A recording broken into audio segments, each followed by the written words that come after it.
Jumpa lagi bersama Ivan Merdeka.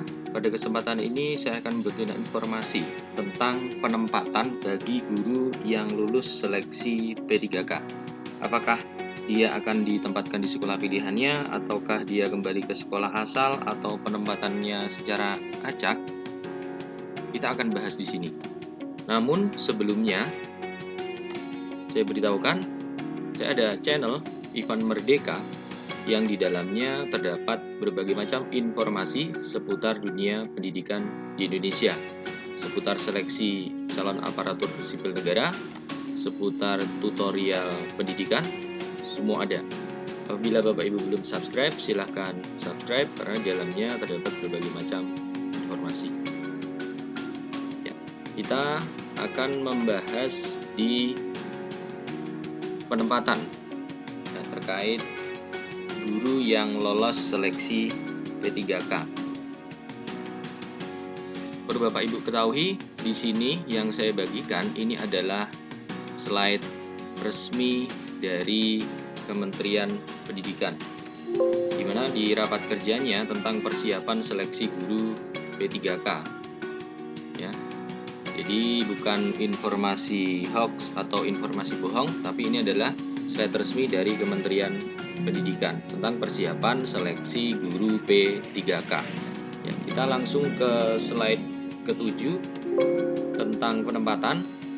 Ya, jadi informasi mengenai penempatan ini rancangan dari Kementerian Pendidikan dan Kebudayaan, yaitu 1.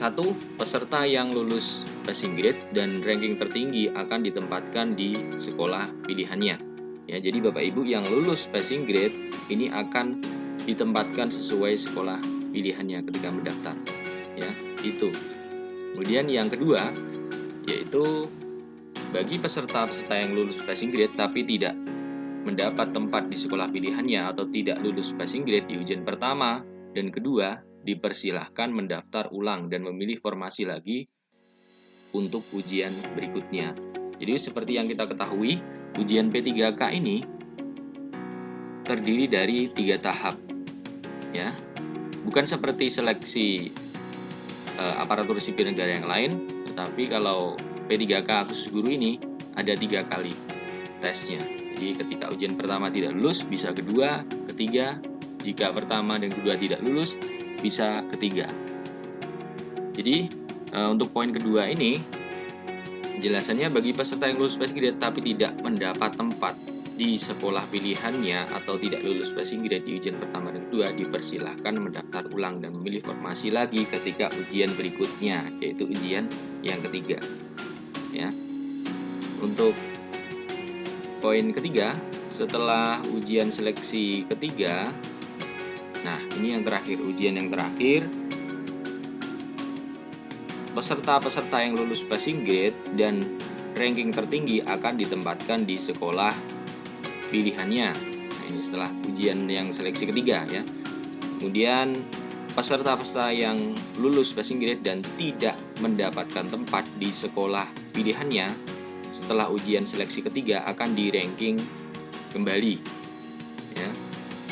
Akan di-ranking kembali dengan pertimbangan seperti ini. Peserta ranking tertinggi berdasarkan passing grade akan ditempatkan di sekolah-sekolah di wilayah yang sama yang paling diprioritaskan Kemendikbud berdasarkan rapor mutu. Ya, jadi rapor mutu ini sangat berguna untuk melihat pemerataan guru dan untuk penempatan P3K ini. Nah, untuk mendukung pemerataan kualitas pendidikan. Ya.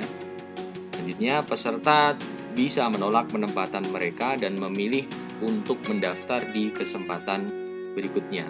Jadi tidak mutlak harus diterima atau harus diambil, tetapi bisa memilih ya, kalau mau mendaftar di kesempatan berikutnya ataupun menerima. Kemudian yang terakhir ini adalah peserta yang tidak lulus passing grade tidak dapat ditempatkan sebagai ASN. Jadi kalau tidak lulus passing grade, dia tidak bisa ditempatkan sebagai aparatur sipil negara atau P3K.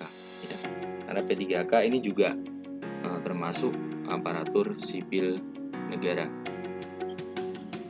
Jadi itu Bapak Ibu, silahkan dipersiapkan semuanya kemudian pastikan bisa lulus passing grade supaya bisa diterima di P3K Guru.